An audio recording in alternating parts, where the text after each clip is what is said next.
मुलाकात का मतलब ये नहीं है कि वो मंत्री बनने जा रहे हैं। कुछ सियासी मसले भी होते हैं, कुछ सामाजिक मसले भी होते हैं। फ़िलहाल ऐसा नहीं है कि हम एनडीए में शामिल होने जा रहे हैं या एनडीए के घटक बनने जा रहे हैं। दिल्ली और आसपास के जो किसान हैं वो इन काले कानूनों को समझ गए हैं। बिहार के किसानों में हम जागरूकता लाने के लिए, उन्हें ये समझाने के लिए कि इन कृषि कानूनों से क्या नुकसान होगा, किसान चौपाल पूरे बिहार में लगा रहे हैं। नमस्कार, आप देख रहे हैं लाइव सिटीज और आपके साथ मैं हूं वसीम खान।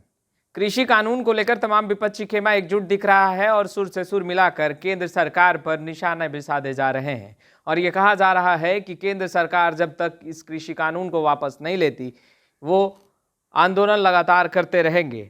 वहीं उपेंद्र कुशवाहा लगातार मुख्यमंत्री नीतीश कुमार से मुलाकात कर रहे हैं और ये कयास लगाया जा रहा है कि मंत्रिमंडल में उपेंद्र कुशवाहा को भी जगह मिलने जा रही है। इन तमाम विषयों पर हमारे साथ बातचीत करने के लिए रालोसपा के मुख्य प्रवक्ता फजल इमाम मलिक जी हमारे साथ हैं। सर, ये बताइए कि उपेंद्र कुशवाहा की लगातार मुख्यमंत्री नीतीश कुमार से मुलाकात संकेत है कि मंत्रिमंडल में शामिल होने जा रहे हैं? लगातार तो नहीं हो रही, लेकिन मुलाकात हुई है और इसे किसी मंत्री बनने के संकेत पार्टी तो नहीं मान रही कि कोई मंत्री बनने का संकेत है। इसे सियासी मतलब निकाला जाना चाहिए, क्योंकि बहुत सारी चीज़ें होती है कि सियासी दल के दो रहनुमा हैं, दोनों अपने अपने दल के नेता हैं, तो जाहिर है कि कुछ सियासी समाजी मामले होते हैं जिस पे बातचीत होती, मुलाकात हुई है, लेकिन इसके संकेत ये नहीं है कि वो मंत्रिमंडल में शामिल होने जा रहे हैं। 2 बार मुलाकात हुई है?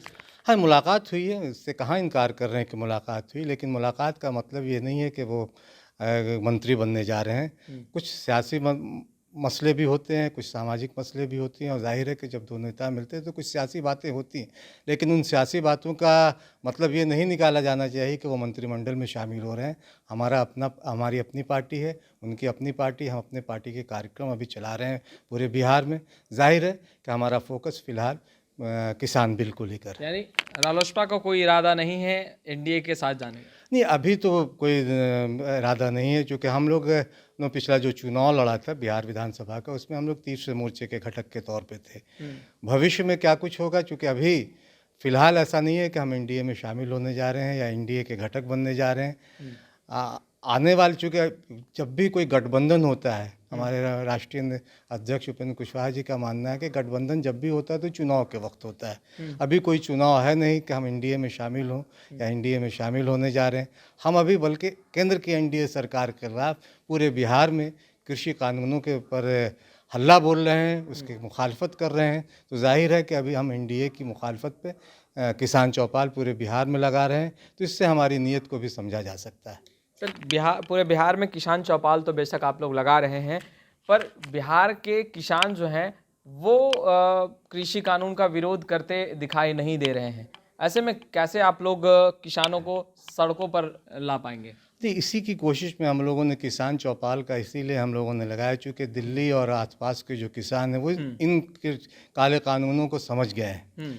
बिहार के किसानों में हम जागरूकता लाने के लिए, उन्हें ये समझाने के लिए कि इन कृषि कानूनों से क्या नुकसान होगा, कॉरपोरेट घरानों का क्या फ़ायदा होगा, लोग किसान अपने खेतों में ही मजदूर बन जाएंगे, इसकी जानकारी उन्हें दे रहे हैं। इसके अलावा एसेंशियल कमोडिटी एक्ट जो बनाया, उसमें जो संशोधन हुआ है, उससे जमाखोरी देश में बढ़ेगी और इसका प्रभाव सिर्फ किसानों पर नहीं होगा, आम आदमी पर पड़ेगा कि अगर करोड़ों टन कोई जमाखोरी कर लेगा तो फिर जब चीज़ें ख़त्म हो जाएंगी, जैसे चावल दाल वगैरह को एसेंशियल कमोडिटीज़ एक्ट में रखा गया था, एसेंशियल कमोडिटीज़ थी लोगों के लिए जीवन, चावल धान गेहूँ तिलहन अगर ज़रूरी चीज़ नहीं है तो ये सरकार बताए कि आखिर ज़रूरी चीज़ क्या है।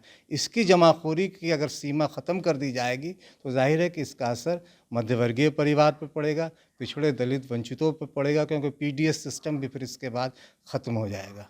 अगर ज़रूरत पड़ी कि महागठबंधन के नेताओं के साथ रालोसपा को भी सड़कों पर उतरना पड़े तो क्या कृषि कानून के लिए महागठबंधन के साथ सड़कों पर उतरेगी रालोसपा? हम तो अपना कार्यक्रम चला रहे हैं और एक तरह से आप अगर गांव में हम जा रहे हैं, 10,000 गांव में हमारा लक्ष्य है, तो एक तरह से हम सड़क पर ही हैं। हम उन्हें जागरूक कर रहे हैं किसानों को, और 25 लाख किसानों तक पहुंचने का लक्ष्य, परिवारों तक, तो किसान परिवारों तक, तो उन्हें यही बताने का।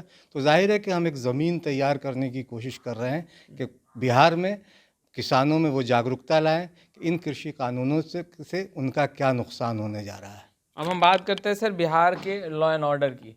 कैसे देख रहे हैं सर वर्तमान में जिस तरीके से बीते कुछ दिनों की अगर हम बात करें तो बेशक आपराधिक घटनाएं बढ़ी हैं, रालोसपा इसे कैसे देख रही है? नहीं, जाहिर है कि आपराधिक घटनाएं बढ़ी हैं बिहार, पटना में भी और बिहार के दूसरे हिस्सों में भी, और सरकार को इस पे संज्ञान लेना चाहिए और सख्ती से लेना चाहिए। लेकिन ऐसा होता दिख नहीं रहा है। सरकार से को चाहिए कि चूँकि आम लोगों की जानें अगर सस्ती हों, अपहरण हो रहा, बलात्कार की घटनाएं बढ़ रही, तो जाहिर है कि इससे सरकार का इकबाल भी ख़त्म हो रहा है। तो आपने सुना, रालोसपा लगातार किसान चौपाल लगा रही है और बिहार के किसानों को जागरूक कर रही है और ये बताने की कोशिश कर रही है कि किस तरीके से केंद्र सरकार की तरफ से जो कृषि कानून लाया गया है वो किसानों के हित में नहीं है। खैर, लाइव सिटीज़ के साथ बने रहे, हम तमाम लेटेस्ट तस्वीरें लगातार अपडेट करते रहेंगे। तो आपने हमारे चैनल को सब्सक्राइब नहीं किया तो तुरंत सब्सक्राइब कर ले। आपका बहुत बहुत शुक्रिया।